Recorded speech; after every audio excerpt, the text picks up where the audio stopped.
Is Triple H and WWE messing with us? Because they're teasing something massive on ESPN. We're going to talk about it.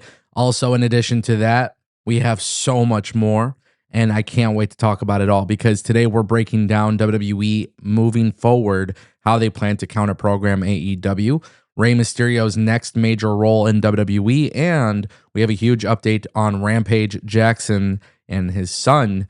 Tons of groundbreaking stuff here. This is the Angle Show. Welcome.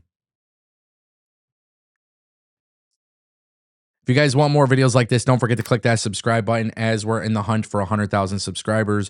Your support is greatly appreciated. I want to kick things off with Raja Jackson. Now, we are in a very different era of social media because all of these guys are live streaming their lives 24/7. And Raja Jackson, the son of UFC legend Rampage Jackson, we saw how it all unfolded. Clips are everywhere. He turned a wrestling work into a shoot.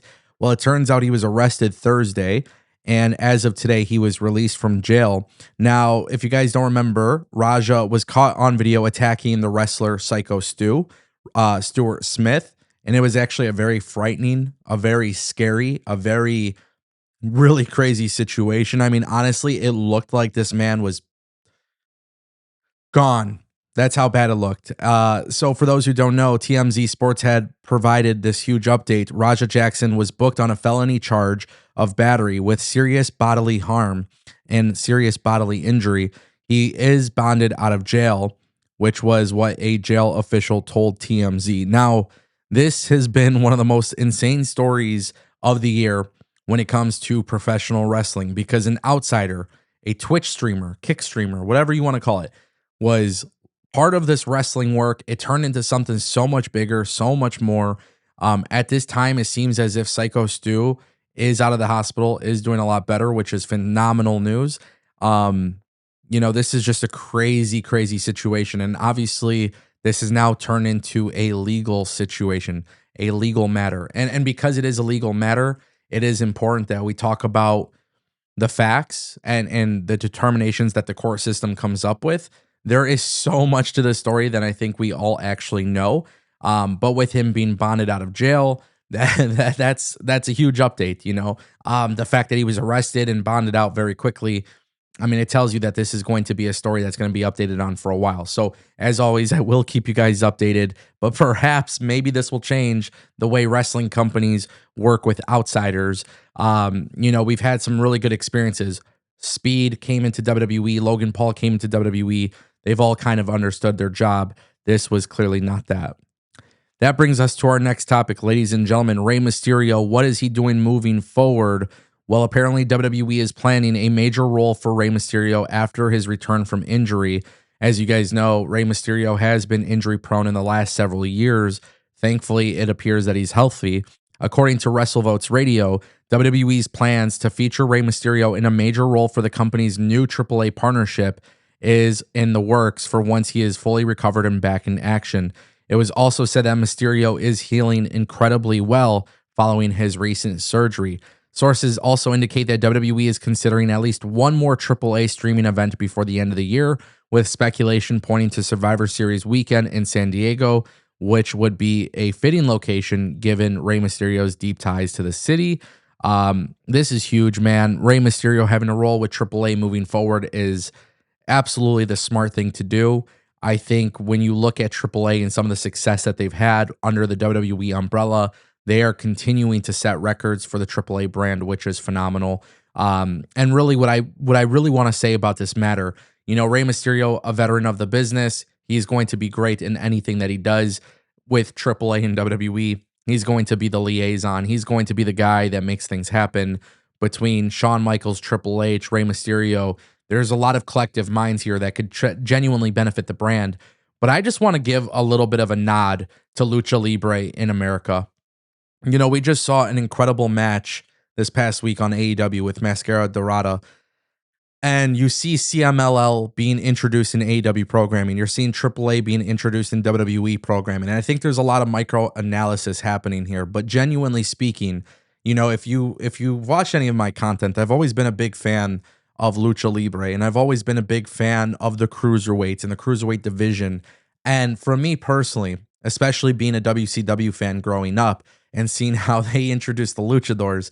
To me personally, I just love to see that Lucha Libre is being widely accepted in America.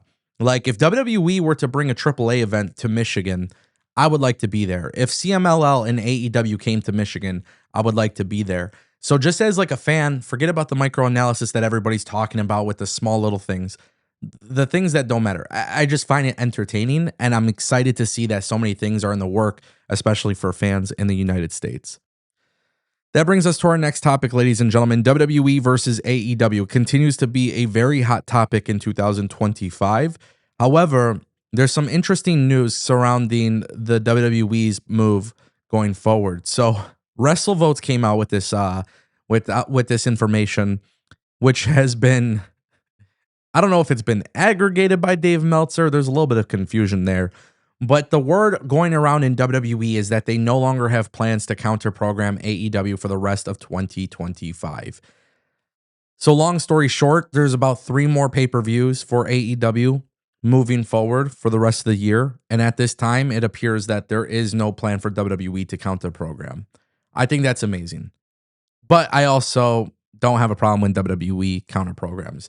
Like, I know this sounds to be somewhat crazy, but I genuinely am excited about All Out and WrestlePalooza, both for totally 2 different reasons. WWE has the stronger storylines going into the weekend. AEW is going to have a plethora of banger matches. I've willingly accepted the fact that AEW is never going to tell stories the way WWE does, and they're never going to be as good at telling stories as WWE. But that's just my personal opinion. The good news is the All Out lineup has such a great lineup of matches that I'm actually excited for. And some of them do have good story, by the way. But I'm just saying, like, my particular reason for watching All Out is because there's certain matches that are happening. Hangman Page and Kyle Fletcher is going to be a match that a lot of people sleep on, but that's going to be a very fun main event match. Also, in addition to that, how can you not get excited for FTR versus Cope and Cage? Like, it's just, the truth is, there's some really good things there. The Fatal 4-Way women's match, the 4-Way ladder match for the tag titles. Like, there's some banger matches on All Out. I don't think the storytelling has been as strong as WrestlePalooza, but I'm excited for WrestlePalooza because the storytelling has been strong. And for me personally, the way I'm kind of looking at this is when you have these counter programming measurements being taken by a company, it's forcing both companies to actually do well. So WWE is likely going to win the headlines this week with ESPN and everything. That's a given. But as a wrestling fan, I'm excited to see that there's going to be a lot of good stuff happening. The last time WWE counter-programmed AEW, I was genuinely happy with the results that we got from every single show that happened. Saturday night's main event, Evolution, NXT, AEW. It was like a fun weekend of wrestling. So even though WWE isn't counter-programming for the rest of the year, like, I'm okay with that. But sometimes I feel like the counter-programming has actually led to better content, which excites me a little bit more. And that brings us to our final topic, ladies and gentlemen. Triple H, ESPN, WWE, they're not messing around. Triple H was on ESPN's Get Up show this morning. He says nobody does big events like WWE, with possibly the exception of ESPN, right? What you guys do, the hype that you put around it, shows like this coming up here, and having my honor being here with you. You know, all of this First Take, ESPN. ESPN builds those events to be bigger than anything, and then we deliver on them bigger than anybody. So expect spectacle, expect surprises, expect to have a lot of fun, and ESPN is going to deliver. Now, this is a very interesting take because Triple H has to be careful here. My OG viewers know this. I have largely criticized AEW in the past for overhyping and under-delivering. I have largely criticized TNA for overhyping and under-delivering, and I have criticized WWE for overhyping and under-delivering. Ladies and gentlemen, Triple H is saying that we should expect spectacle. We should expect surprises. Well, if that is the case, then I'm going to hold Triple H to his word. If we don't get surprises, if we don't get something massive here like they are teasing, I will be the first to complain about it. I'm excited for WrestlePalooza. I expect it to be a great show. But you come out on TV saying to expect something like this, I'm expecting it. So if you're just all hype, if you're all bark but no bite, I'm not interested. Ladies and gentlemen, this is going to be a very exciting weekend. Get excited, share this video with a friend, and let's learn and talk about wrestling every single day. And that's why you should click subscribe.